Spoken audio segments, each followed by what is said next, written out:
아르헨티나 전 지역에 다니면서 복음을 전했고, 목사가 된 이후에는 영적 갱신 운동을 주도했고, 세계 유명 영성대에서 주 강사로 설교를 담당하기도 했습니다. 한때 저는 이분에 깊이 빠져 있었습니다. 거의 이분의 책이 나오면 그냥 가장 먼저 사서 이렇게 볼 정도로 이분에게 많이 빠져 있었습니다. 이분의 책 가운데 제자입니까라는 그런 책이 있습니다. 우리가 오늘 본문을 보면은 1절에 예수님께서 가시는 곳에는 언제나 수많은 군중들이 모여 있습니다. 1절의 부분에 보면 무리 수만 명이 모여서 서로 밟힐 만큼 되었다라고 했고, 또 1절 또 다른 그 뒷부분에 보면은 예수께서 먼저 제자들에게 말씀하여 이르시되 그랬습니다. 여기 두 부류가 나옵니다. 한 부류는 무리고 또 한 부류는 제자라는 사람입니다. 거기 수만 명의 무리들이 모여 있었습니다. 그렇게 그들이 모인 것은 아마 예수님께 무엇인가를 기대하고 그리고 예수님께 나왔을 겁니다. 예수님 그걸 모르실 리가 없죠. 그런데 안타깝게도 이 수많은 무리, 군중들이 나중에 몇 년 지난 후에 예수님을 십자가에 못 박으라고 소리 질렀던 사람들이기도 합니다. 그런데 예수님께서는 제자들에게 먼저 말씀을 하십니다. 오늘 본문은 제자들에게 특별히 당부하신 그런 말씀이기도 합니다. 안타깝지만 제자들 중에도 예수님이 십자가에 달리시려고 붙들릴 때 많은 사람들이 그냥 뿔뿔이 흩어지고 이런 모습들을 봅니다. 그러나 다시 이 사람들이 성령의 능력을 힘입어서 제자로서의 삶을 살아가는 그런 모습을 보게 되는 겁니다. 우리 스스로에게 자문하고 자답해 보면 좋겠습니다. 나는 이 군중 중에 무리 중에 한 사람인지, 나는 진정한 예수님의 제자로서의 삶을 사는지 하는 것을 생각해 보십시오.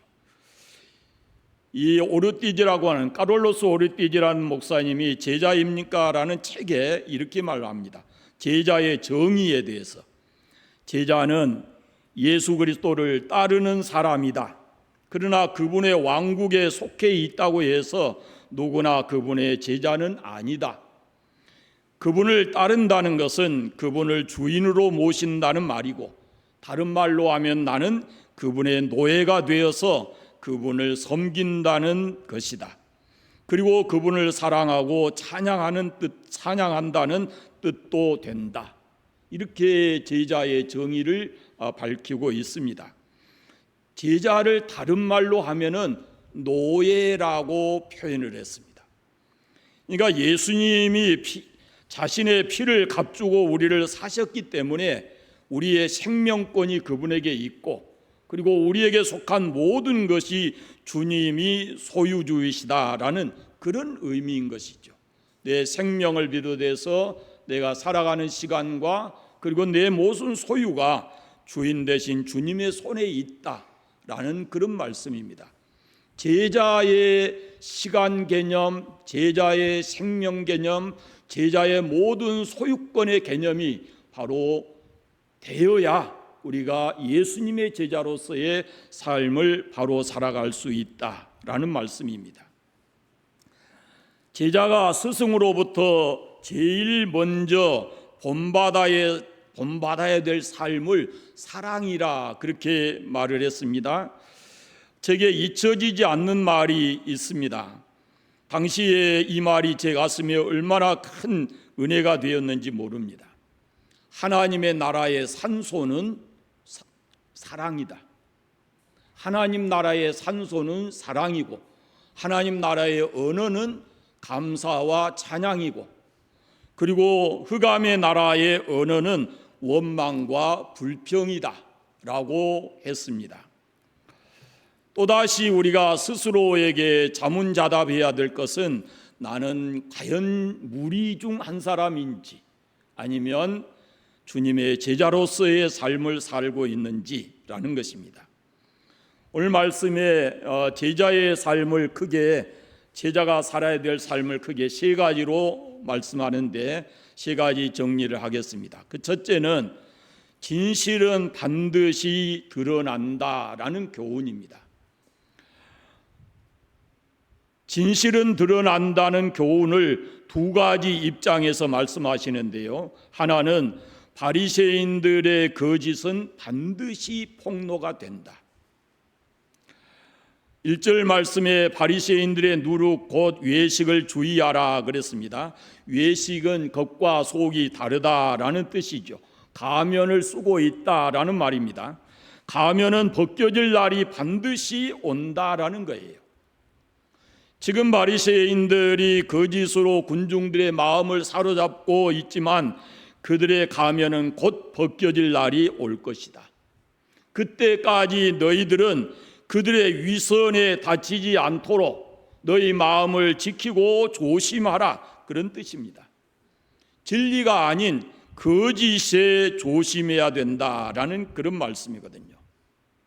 우리나라에 참 유명한 예술가 한 사람이 있죠. 고 백남준 박사인데 이분이 예술의 본질에 대해서 이런 말을 한 적이 있어요. 예술이라는 것은 최고의 사기다. 서로 속고 속이는 것이 예술이다. 그렇게 했어요. 얼마나 기막힌 얘기예요. 세상 박수소리 속에서 그것이 진리인 줄 알고 세상이 인정하는 어떤 정상을 올라가기 위해서, 정상의 자리에 올라가기 위해서 그 불나비처럼 이렇게 달려가는 인생들, 그것이 예술가의 모습이다라고 얘기를 했습니다. 거기에는 어떤 진리도 없다는 겁니다. 그저 사람들의 눈을 속이고 사람들을 기쁘게 하는 그런 것들이 있을 뿐이지 거기에 진정한 진리가 있는 것은 아니다라고 얘기한 겁니다. 사람들의 박수를 받기 위해서 자기의 인생을 소모하는 그런 사람들처럼 가련한 인생은 없는 것이죠. 진리를 위해서 우리의 생명을, 땀을 흘리고 생명을 투자하고 우리의 시간을 거기에 들여가면서 우리에게 주어진 그 거룩한 삶을 우리가 잘 살아가야 하는 것입니다. 바리새인들의 위선, 그들의 거짓에 속지 말라 그렇게 경고하시고 주님께서는 진실에 대한 비밀도 말씀해 주십니다. 오늘 말씀에 보면은 지금 너희가 가지고 있는 진리는 마치 감추어져 있는 것처럼 보인다. 아무도 알아주지 않는 것처럼 여겨지고 있다. 그러나 지금은 마치 무식한 사람들이 하는 소리처럼 들릴지 모른다. 그래서 진리가 골방에서 조용조용하게 전해지고 있지 않느냐. 그러나 때가 되면 반드시 이 진리는 밝히 드러날 것인데 그때가 되면 어두운 데서 말했던 것이 광명한 데 가서 외치게 될 것이고 골방에서 은밀히 전파됐던 것이 집 위에서 전파되리라 그렇게 말씀하고 있습니다. 지금은 이 진리가 숨어서 조용조용하게 전해지고 있지만 반드시 때가 오는데 그때는 세상 모든 사람에게 밝히 전파될 것이다 라고 말합니다. 사실은 기독교가 AD 313년까지 정말로 이렇게 조심조심했습니다. 로마의 복음이 전해지고 콘스탄틴 황제가 기독교가 로마의 국교로 선포될 때까지 그저 박해를 받아가면서 조금씩 이렇게 교회가 복음이 성장해져 갔지요. 이 성서적 진리는 그때부터 세상의 사람들의 삶의 표준이 됐고 이것이 진리라 하는 것이 세상 사람들에게 밝혀졌고 그리고 그 진리가 세상 사람들의 가르침이 되었다라는 것입니다. 여러분, 우리가 주님의 제자이면 결코 복음을 부끄러워해서는 안 됩니다. 예수 그리스도를 신실하게 믿고 그분의 말씀을 따라서 살게 되면, 그리고 나아가서 이 복음을 담대히 전하는 그런 삶을 살아가야만 우리가 제자로서의 삶을 살아가는 것입니다. 우리 땅끝노예 남성교회 회원 여러분, 여러분의 지교회에 돌아가셔서도 제자로서의 삶을 사시기를 바랍니다. 우리 관산교회 모든 성도들도 무리 중에 한 사람이 아니라 주님이 진정 원하시는 제자로서의 삶을 사는 그런 삶이 되시기를 바랍니다.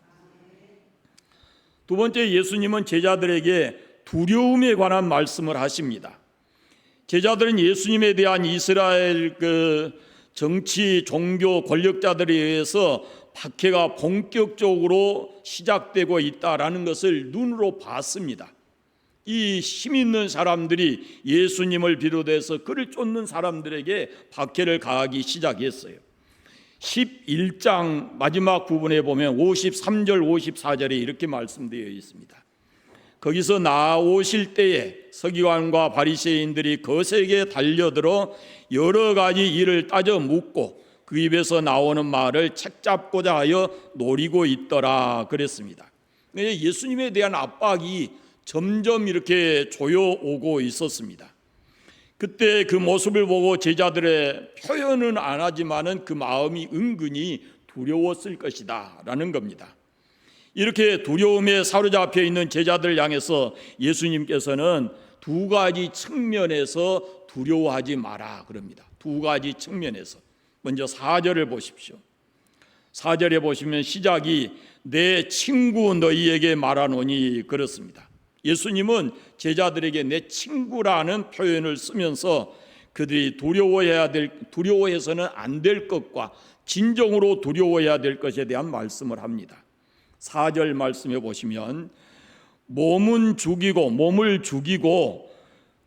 그 후에는 능히 더 못하는 자들을 두려워하지 말라 이렇게 말씀하고, 5절 말씀해 보시면 마땅히 두려워할 자를 내가 너희에게 보이리니, 그러면서 마땅히 두려워할 자가 있고 두려워하지 말아야 될 자가 있다라고 말씀하고 있습니다. 이것은 우리가 예수님을 따라 살려고 하면 이건 분별할 수 있어야 됩니다. 내가 이건 두려워해야 될 일인지 이것은 두려워하지 말아야 될 일인지 하는 것을 우리가 분별할 수 있어야 하는 겁니다. 예수님이 하신 말씀 가운데 바로 그런 의미가 있어요. 잘못된 두려움이 있고 우리가 꼭 가져야 될 두려움이 있다라고 말씀하고 있는 거예요. 쓸데없는 잘못의 두려움에서는 해방이 돼야 되고, 그리고 진정으로 우리가 두려워할 분 앞에서는 그 두려움에 합당한 삶을 살아가라 라고 말씀하고 있는 겁니다. 무엇이 잘못된 두려움인가? 몸을 죽일 수 있지만 그 다음에는 아무것도 할 수 없는 사람들, 곧 세상 권력자들, 종교 지도자들, 이런 사람들은 두려워해서는 안 된다. 이 사람들의 두려움으로부터 벗어나라 라고 말씀하고 있어요. 제자들이 이 두려움이 있었습니다. 예수님께서 그걸 아시고 세상 권세자들 두려워하지 마라. 그들 너희들 죽일 수 있으나 그 후에는 아무것도 할 수 없다라는 겁니다. 죽이는 것까지입니다. 혹시 제자들이 붙들려서 그들의 손에 의해서 죽임을 당할 수 있습니다. 그러나 거기까지입니다. 그들이 가지고 있는 주님을 향한 마음이라든지 구원받은 그들의 영혼에 대해서는 그들이 털끝만큼도 건드릴 수가 없는 겁니다. 그러므로 그런 자들로부터 결코 두려워하지 말라라고 말씀합니다. 참으로 두려워해야 될 분을 두려워하지 않는 것은 이것은 잘못된 두려움이다라고 말씀하고 있어요. 그럼 그분이 누군가? 우리가 진정으로 두려워해야 될 분이 누군가? 5절 말씀 그 다음에 쭉 읽어보면 한마디로 말하면은 하나님입니다. 우리가 두려워해야 될 분은 하나님이십니다. 우리 몸과 영혼을 한꺼번에 지옥에 멸하실 수 있는 하나님을 두려워하고 살아야 됩니다. 진정으로 그분 앞에서 우리가 살아야 하는 겁니다. 여러분, 주님의 제자이시면, 제자는 세상이나 이 세상 사람들, 또 육신의 죽음이 아닌 우리의 영과 육을 멸하시는 하나님을 두려워하고 살아야 우리가 주님의 제자로서의 삶을 살아갈 수가 있는 겁니다. 세상 사람들에게는 영원이라는 시간이 보장되어 있지 않습니다. 생명이 마찬가지고. 그러나 예수 믿는 우리에게는 영원이라는 그 시간이 보장되어 있는 겁니다. 생명까지.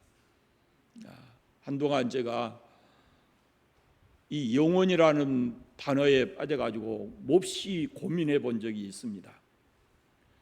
우리 한시적인 시간 속에서 살아가는 우리는 이 영원이라는 단어를 절대 이해할 수가 없습니다. 이것은 하나님이 우리에게 어떤 계시의 영을 주지 않는 이상은 우리가 스스로 노력해서 아무리 예를 써도 절대로 이 영원이라는 시간의 개념을 우리가 이해할 수가 없는 시간입니다. 그런데 예수 그리스도를 통해서 하나님이 우리에게 그 영원한 생명도 주시고 영원한 시간도 우리에게 허락해 주신 거거든요. 한번 우리가 깊이 생각하셔야 돼요. 우리 예수 믿어도 아무리 이 땅에 오래 살아도 100년 안팎의 삶이에요.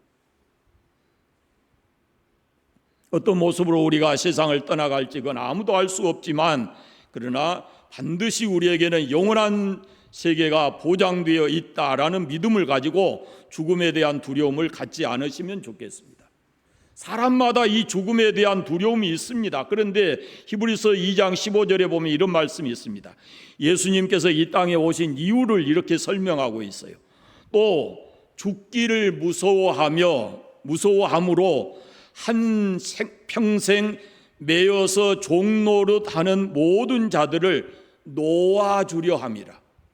죽음에 붙들려서 거기에 묶여서 살아가고 있는, 종노릇하고 있는 모든 사람들을 거기에서 풀어 놓아주려고 예수님이 이 땅에 오셨다라고 말씀합니다. 진정으로 여러분, 죽음으로부터 풀려 자유할 수 있기를 바랍니다. 우리 주님은 죽음의 공포로부터 우리를 자유하게 하셨습니다. 죽으면 천국입니다. 이 세상 사람들은 감당할 수 없습니다. 이 세상은 이런 믿음을 가진 사람을 감당할 수가 없는 거예요. 제가 요 며칠 전에 우리 고향 선후배들이 모였는데 어쩌다 이야기하다 보니까 건달 얘기가 나왔어요. 깡패. 그래서 제가 옛날에 우리 동네도 깡패 있었다 그랬거든요. 그게 뭔 깡패냐 그래서, 깡패가 누군지 아냐 너희들? 제가 그랬어요. 죽기를 무서워하지 않고 대든 놈이 깡패다.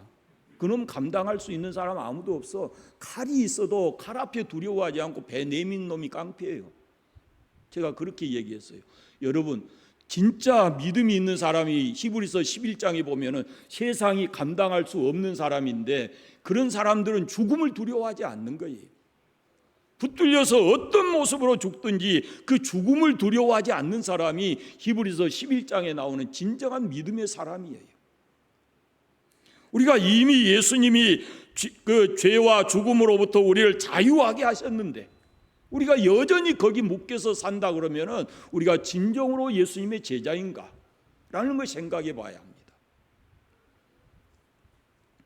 우리는 한순간 한순간 하나님이 주신 은혜로 살다가 하나님이 부르시면 그분의 영원한 나라에 가는 주님의 제자로서의 삶을 살아가는 겁니다.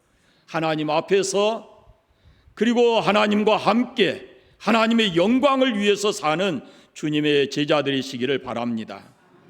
주님의 제자들이 세상을 두려워할 필요가 없는 두 번째는 6절 7절의 말씀이 있습니다. 6절 7절 같이 읽어보겠습니다. 참새 5마리가 두 아사리온에 팔리는 것이 아니냐?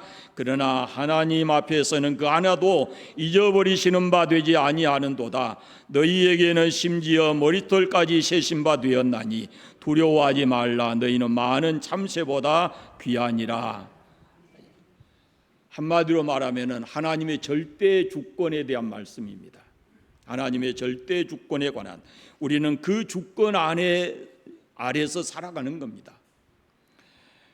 우리는 하나님께서 천지 만물을 창조하신 것을 믿습니다. 우리가 사도신경 신앙 고백할 때 맨 먼저 고백하는 것이 하나님은 전능하신 분이고 하나님은 천지를 창조하신 분이라고 우리가 고백하면서 삽니다. 하나님은 창조하셨고 지금도 그것을 다스리고 계십니다. 하나님의 절대 주권을 가지고 하나님이 섭리하고 계시는 겁니다. 하나님의 절대 주권은 이건 매우 실제적인 겁니다.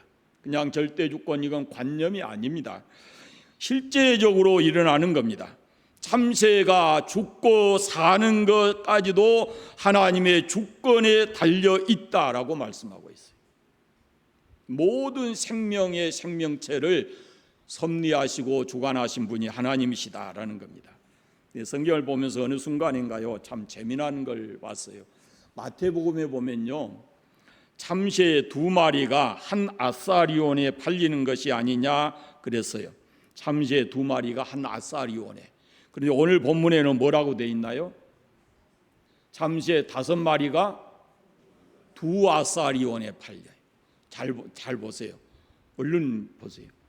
참새, 마태복음에는 참새 2마리가 한 아사리온이에요.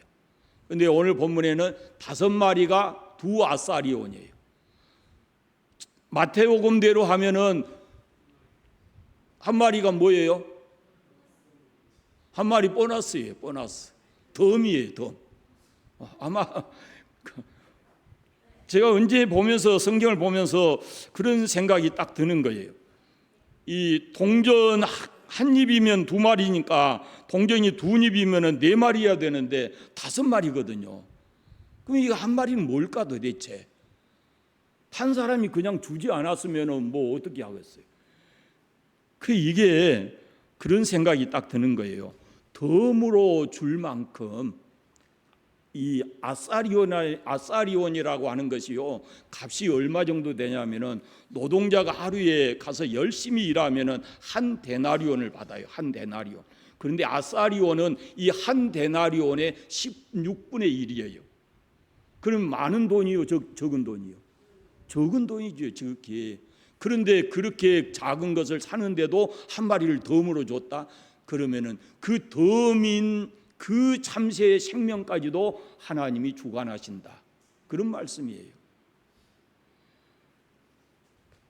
참새가 죽는 것도 하나님의 뜻이 아니면 안 된다라는 겁니다.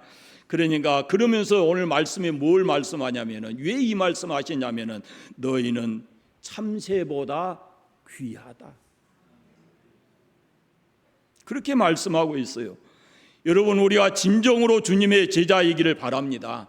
제자로서의 삶을 우리가 살아야 됩니다. 거짓된 삶을 살지 말고, 또 보이는 세상 사람, 세상의 것들 두려워하지 말고 하나님이 주신 은혜를 붙들고 그분의 은혜 안에서 삶을 살아가시기를 바랍니다. 주님의 제자는 2가지 믿음을 가져야 됩니다. 첫째는 우리가 죽으면 천국 간다라는 믿음을 가져야 되고, 2번째는 내가 이 땅에 살아있는 동안에 하나님은 언제 어디서나 나의 주권자이시고 나를 섭리해 가신다라는 확실한 믿음을 가지고 살아야 합니다. 이것이 하나님께 대한 신뢰지요. 사도 바울이 그랬습니다. 살든지 죽든지 내 몸에서 그리스도가 존귀하게 되게 하려 하나니 이는 내가 사는 것이 그리스도니 죽는 것도 유익함이라, 그렇게 말합니다. 이것이 주님의 제자로서의 삶입니다. 주님의 제자는 예루살렘에서 살든지 로마에서 살든지 서울에서 살든지 이 시골에서 살든지 어느 곳에서 살든지, 그 사람이 목사이든지 아니면은 다른 직업을 가졌든지 또 어떤 모습의 삶을 살든지 상관이 없습니다. 모든 사람의 삶은, 예수 믿는 모든 사람의 삶은 하나님의 주권 아래 있고 하나님이 섭리하고 계신다라는 확실한 믿음을 가지고 살아야 합니다. 그것이 제자로서의 삶이다라는 것입니다. 3번째, 마지막으로 주님께서 제자들에게 준 경고의 말씀이 있습니다. 아주 준엄하게 경고하시는데 8절 9절 말씀을 보겠습니다. 내가 또한 너희에게 말하노니 누구든지 사람 앞에서 나를 시인하면 인자도 하나님의 사자들 앞에서 그를 시인할 것이요 사람들 앞에서 나를 부인하는 자는 하나님의 사자들 앞에서 부인을 당하리라. 우리가 사람 앞에서 하나님을 시인한다는 그것이 우리의 신앙의 중요한 모습입니다. 여러분, 믿음이 뭡니까? 마음으로 믿어서 입으로 시인하고, 그리고 더 나아가서는 그것이 삶을 통해서 나타나야 되는 겁니다. 그게 믿음이에요. 이 마음 속에만 있지 않아요. 내가 예수를 믿으면 예수님을 말로, 이 입으로 시인을 해야 돼요. 사람들 앞에서. 그리고 예수 믿는 사람답게 살아야 돼요. 그것이 신앙의 본질적 요소예요. 그리고 우리가 기독교인이 된다는 것은 그 존재 자체가 변하는 거거든요. 예수님의 자녀가, 하나님의 자녀가 되고 예수 안에서 새 사람이 되는 것이거든요. 그래서 우리가 예수 믿으면 누구든지 하나님의 사람으로 다시 거듭나는 겁니다. 새 생명을 가지고 거듭나는 거예요. 신분이 바뀌고 삶의 방향성이 바뀌고 삶의 목표가 바뀌고, 그것이 우리들의 모습이거든요. 예수님을 믿는 사람들의 모습.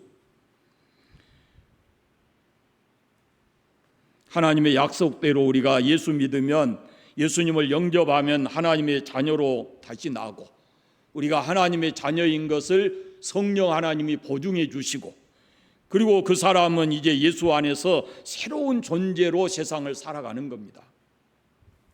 여러분, 지금 세상에서 어떻게 살아가고 있는가라는 걸 생각해 보십시오. 여러분의 가정이나 또 직장이나 어느 곳에서든지 여러분이 만나는 사람에게 나는 예수 믿는 사람입니다 라고 여러분의 입으로 시인하셔야 되고, 그리고 여러분의 삶으로 그것을 증명해내야 됩니다. 내가 예수 믿는 사람인 것을 여러분의 삶으로 증명을 해내야 돼요. 그런데 오늘날 이 부분에 많은 것이, 우리 기독교인들이 이 부분에서 문제가 생기는 거예요. 교회는 다니고 입으로는 예수 믿는다고 하는데 그 믿음이 삶으로 이어지지 않는 거예요.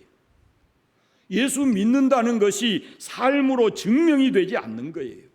그래서 교회가 문제가 생기고 세상 사람들로부터 손가락질 받는 거죠.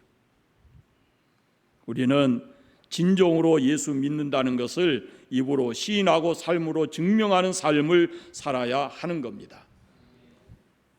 지금도 계신지 모르지만 옛날에요, 지금 교회 안에 지금 프로젝트도 있고 성경도 다 있어서 덜렁덜렁 교회 오는 사람들 많잖아요. 성경 찬송 안 가지고. 그러나 옛날에는 다 가지고 다녔죠.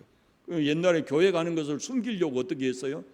성경을 신문에다 똘똘 말아가지고 교회 오는 사람도 있었고, 그러잖아요. 가방 속에 딱 숨겨가지고 어디 가냐 그러면 저기 그러고.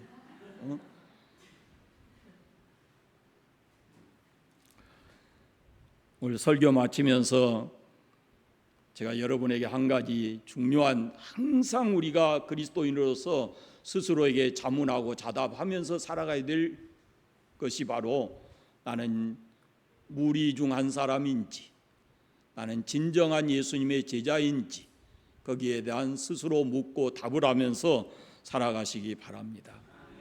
진정한 주님의 제자로서의 삶을 살아가는 우리 남성교회 회원 여러분, 우리 관상교회 성도들 되시기를 바랍니다. 기도하겠습니다. 감사합니다. 하나님 아버지, 오늘 땅끝노예 남성교회 연합 헌신 예배를 드릴 수 있도록 하나님께서 은혜 주셨으니 감사합니다. 말씀 함께 나누었는데 우리가 진정으로 주님의 제자의 삶을 살기 원합니다. 제자이기를 원합니다. 그래서 제자다운 삶을 살아가는 저희들 되게 하여 주시옵소서. 하나님 앞에서 하나님과 함께 하나님의 영광을 위해서 살아가는 우리 모든 성도들, 남성교회 회원들 되게 하여 주시옵소서. 이 남성교회를 위해서 수고하는 모든 사람들에게 하나님께서 은혜 주시고 남성교회가 더 힘있게 활동하고 일할 수 있도록 하나님께서 각 교회에 큰 은혜와 복을 내려 주시옵소서. 예수님의 이름으로 기도드립니다. 아멘.